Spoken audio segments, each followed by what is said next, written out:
Here, this is Christian. Tatapatin ko kayo guys. Ngayon, sasabi ko sa sarili ko, ba't ako'y naging handugan? Ba't naging ako? Putang ina, hindi ko gusto yung buhay na to. Hindi ko gusto hanggat yung buhay ko. Hindi ko gusto, napakahirap yung buhay ko. Putang ina nyo, kala nyo ganun lang ginagawa ko.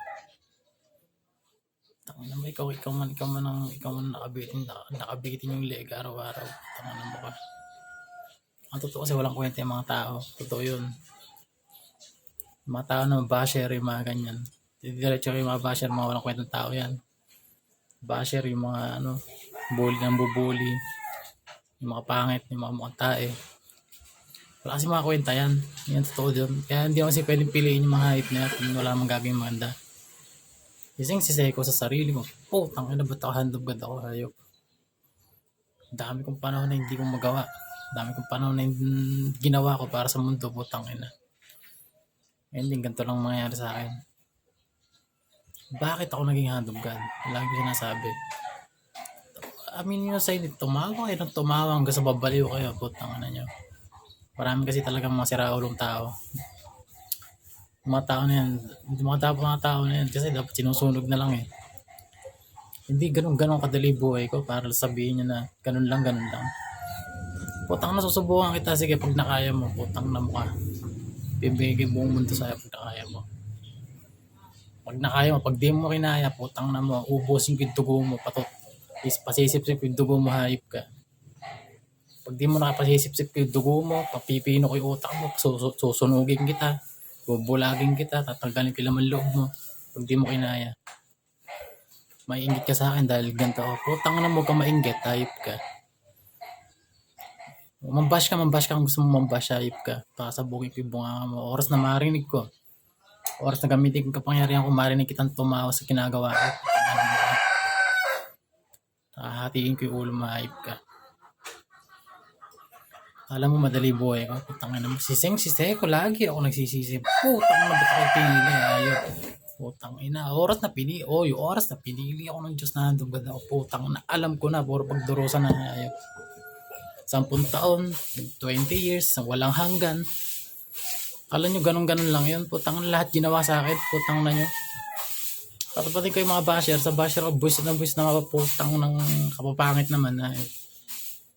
Kapapangit naman ng mga basher na yun. Kung mambash eh. Alam mo, kalong pagkagawa po. Alam mo mga narating sa buhay. Dapat niya, ginagawa na lang. Ginagarote na lang eh. Huwag kayong huwag na kayong magtanong kung bakit ko ginagawa to. Kasi ngayon nga dapat gawin. Yung dapat gawin sa mga kagaya nyo, ginagarote. Tinotorture.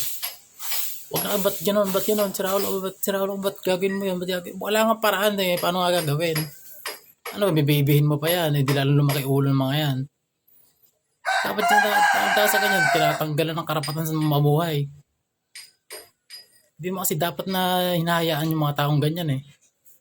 Ako, nagkaposisyon ako. Hindi, alam niyo yung buhay ko, naging ganun ako sa inyo. Hindi mo kasi dapat talaga hinahayaan na nakakalaya yung mga taong ganyan eh. Putang yung mga basher na yan, yung mga gumagawa ng dami account, gano'n. Doon ako, busit na putang hindi naman nila alam yung story eh. Tisirain ka pa, wala ka namang ginagawa. Kasi masaya sila, gano'n, pitatawanan yung tao na wala namang ginagawa sa kanila. Dapat yun, ora mismo ngayon, totoo to, papakita ko sa inyo sino yung mga gumagawa nun. Ako, nananarash talk ako, pero di ako nananarash talk lang, di ako tinarash talk din. Alamin natin, kung sino yung mga basher na yan, viewers, hindi ko kayo pikatanggol dahil lang para mamatay yung mga basher na yan.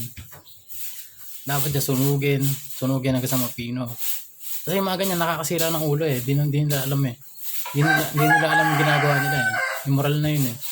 Immorality ng katawan ng sarili mo, nasisira na eh. Kumbaga, sisira na yung immorality ng katawan mo. Dahil ginaganon ka, wala ka namang ginagawa. Hindi naman na alam kung ba't mo ginagawa yan. Paliwanagan mo, ipaliwanag, matatawanan ka pa.